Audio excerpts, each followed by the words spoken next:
बिस्मिल्लाहिर्रहमानिर्रहीम।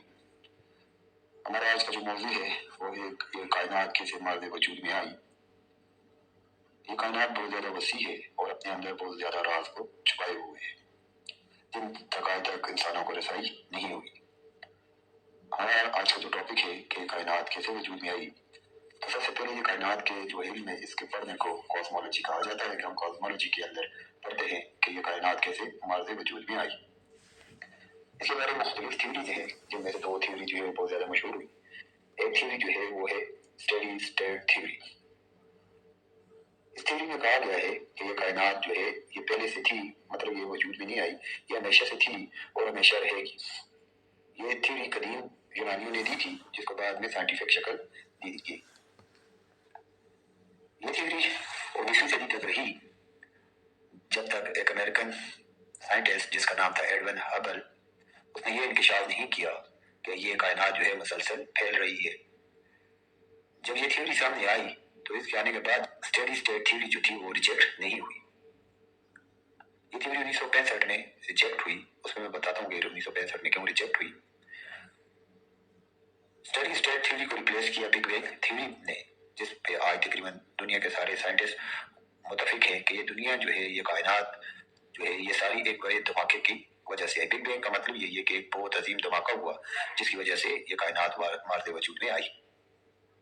इससे पहले ये कायनात पूरे गोला था, इसके अंदर एनर्जी की बहुत ज्यादा लिबरेट हुई, जिससे बहुत बड़ा धमाका हुआ और ये पूरी कायनात में फैल गया और ये मुसलसल फैल रहा है।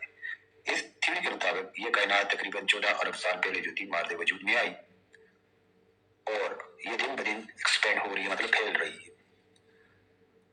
अब ये जो स्टैटिक थ्योरी थी, स्टैटिक स्टेट थ्योरी, ये 1965 में रिजेक्ट हुई, जब दो साइंटिस्ट तो ने ये बताया कि ये जो बैकग्राउंड रेडिएशन होती है, कॉस्मिक बैकग्राउंड रेडिएशन, ये साइंटिस्ट थे ऑटो और रॉबर्ट विल्सन।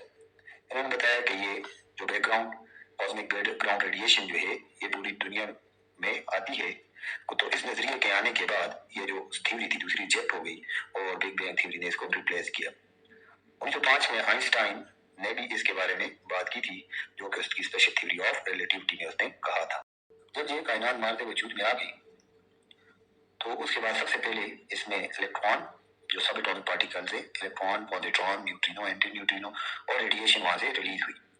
जब कायनात मार्दे वजूद में आई तो उस टाइम पे इसका टेम्परेचर था 1 खरब सेंटीग्रेड और इसकी जो कसाफत थी वो पानी की निस्बत 4 अरब गुना ज्यादा थी।